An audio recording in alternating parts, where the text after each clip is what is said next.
वहीं अब बात करते हैं जिस नारे की सबसे ज्यादा चर्चा हो रही है। उत्तर प्रदेश के सीएम योगी आदित्यनाथ ने कहा कि बटेंगे तो कटेंगे।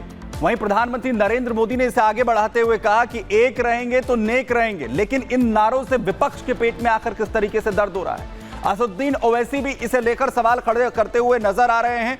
वो असदुद्दीन ओवैसी जो अपने वोटों के लिए मुस्लिमों के एक होने की बात तो करते हैं, लेकिन अगर उत्तर प्रदेश के सीएम योगी आदित्यनाथ हो या फिर प्रधानमंत्री अगर वो एकजुटता की बात करते हैं तो उससे उन्हें समस्या हो रही है। देखिए,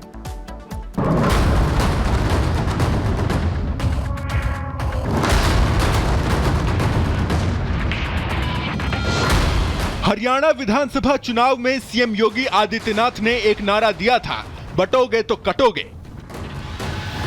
और राष्ट्र तब सशक्त होगा जब हम एक रहेंगे, नेक रहेंगे, तभी नेक रहेंगे। बटेंगे तो कटेंगे। इसके बाद प्रधानमंत्री नरेंद्र मोदी ने इसी नारे को आगे बढ़ाया और इसमें एक नई लाइन जोड़ दी कि बटेंगे तो कटेंगे, एक रहेंगे तो नेक रहेंगे। हमें अतीत से सबक लेना है। हमें हमारी एकता को ही देश की ढाल बनाना है। हमें याद रखना है, अगर हम बटेंगे तो बांटने वाले महफिल सजाएंगे। हमें कांग्रेस और महाअघाड़ी वालों के मंसूबों को कामयाब नहीं होने देना है। देखते ही देखते हरियाणा से निकला ये नारा आज पूरे देश में सुपरहिट हो गया है।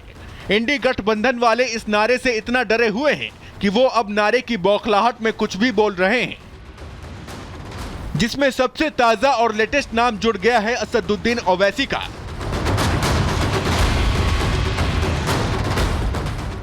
असदुद्दीन ओवैसी वैसे तो खुद मजलिस और मुसलमानों की बात करते हैं और उनकी पार्टी AIMIM का मतलब भी है कि मुसलमानों के हक के लिए आवाज उठाने वाली पार्टी। लेकिन मोदी और योगी हिंदुओं से एक होने की बात कर रहे हैं तो ओवैसी को ये बात खटक रही है। ओवैसी अब हिंदुओं को बांटने वाले एजेंडे पर काम करने में जुट गए हैं। वो कह रहे हैं कि पिछड़ों और दलितों को मोदी योगी के बहकावे में नहीं आना है।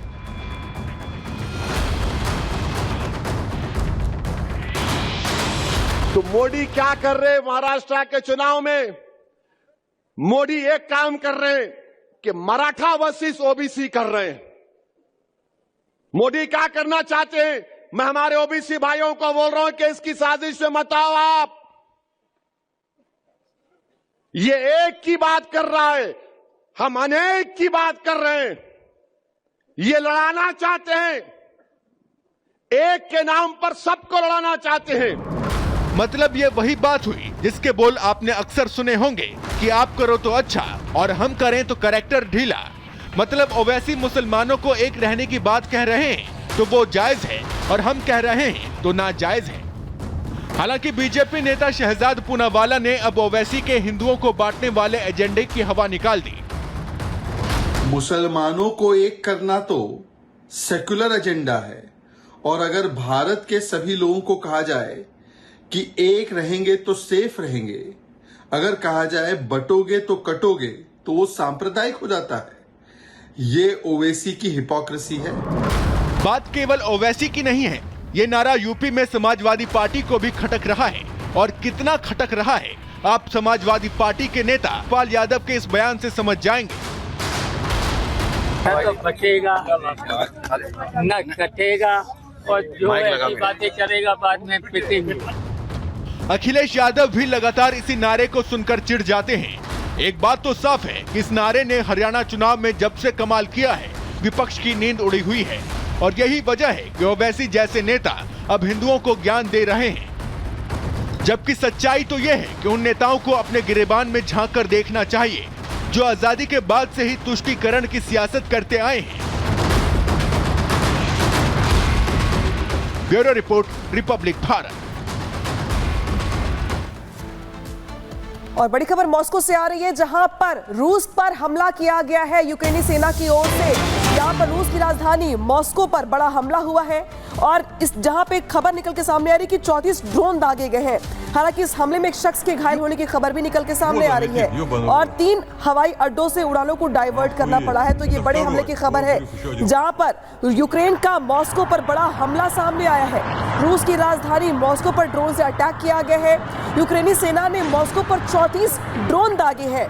हालांकि इस हमले में एक शख्स के घायल होने की खबर निकल के सामने है। तस्वीर आपकी टीवी स्क्रीन पर भी आई है। देखिए किस तरीके से यहाँ पे अब उड़ानों को यहाँ पे डाइवर्ट किया जा रहा है और ये जो ड्रोन देख रहे हैं आप, ये ड्रोन अटैक यहाँ पर किया गया है और बड़ी खबर यहाँ पर आ रही कि 34 ड्रोन बैक टू बैक यहाँ पर दागे गए हैं। हालांकि इस हमले में एक शख्स घायल भी हो गया है, लेकिन बाकी क्या अहम जानकारी इस हमले से जुड़ी हुई आनी बाकी है। फिलहाल बड़ी खबर यहाँ पर ये कि यूक्रेनी सेना की ओर से रूस की राजधानी मॉस्को पर यह बड़ा हमला किया गया है। 34 ड्रोन से बमबारी की गई है रूस की सेना पर, या यूं कहें तो रूस पर यह बड़ा स्ट्राइक है, ये बड़ा अटैक है जहां पे ड्रोन से अटैक किए गए 34 बार।